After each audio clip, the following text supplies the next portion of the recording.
Uh, Wonderful, wonderful day to you always, family of God. I just thought as I'm taking this nature walk, I really have another word to just share to you. And I wanted to really speak about the flesh because I felt uh, in the spirit that people confuse the devil and the flesh. Um, Sometimes people think it's the devil, and yet it's the flesh, your very own flesh. And so I just want to give clarity to that. And I want us to be able to deal with the flesh. So, how are we going to be able to deal with the flesh? We're going to have to identify the fleshy things. How do we identify the flesh? Well, we're always enticed by our very own desires, the very thing that we love to do. So, that's the quickest way we can identify whether something is the devil or the flesh. Let me give you an example. Let's say, as I'm known, I'm known for my love for cakes. And honestly speaking, over the years, I've toned down because I've understood that it was a very fleshy thing. So I would eat cake until I got sick. So that's a fleshy thing, and that's one of the ways of identifying the flesh because I'm enticed by the very thing that I desire.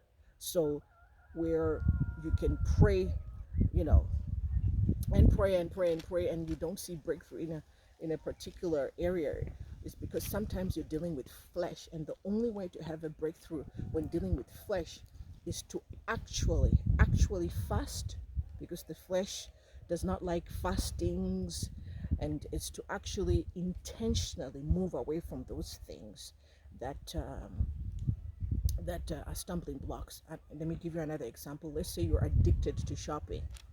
One of the ways, and that's a fleshy thing, huh? Because now you're shopping and you're shopping and you're overspending and you're in trouble and you're in debt and you owe on people money. So how do you deal with that? You just avoid going to shopping malls.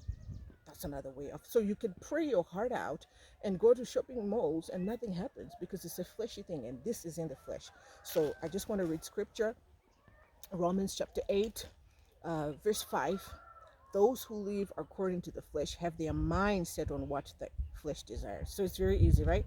Because you're always thinking of fleshy things because you're thinking of the things that are very comfortable to you, and the things that you love there and your desire, and they're not really rooted in the spirit, they're in the flesh. So that's a very easy way to identify things that are in the flesh, because you're constantly thinking of these things because they're your personal desires. But those who live according to the Spirit have their mind set on what the Spirit desires. So now, when you're mature, you're focusing not on the flesh, but you're focusing on spiritual things. So when you focus on spiritual things, you're never gonna serve two masters. It's either you're gonna adhere to the flesh or you're gonna adhere to the Spirit. And so the mind governed by the flesh is death, but the mind governed by the Spirit is life and peace. Why? Is because fleshy things, they lead to death. You know, you're a drunkard and you're drinking, alcohol will kill you. You're a chain smoker. Smoking will kill you because these things are rooted in the flesh and they really do lead to death.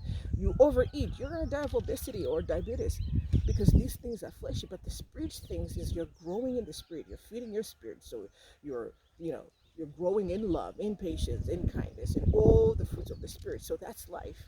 And then because you're growing in the spirit, you're going to attract everything that God has said He will do for faithful people.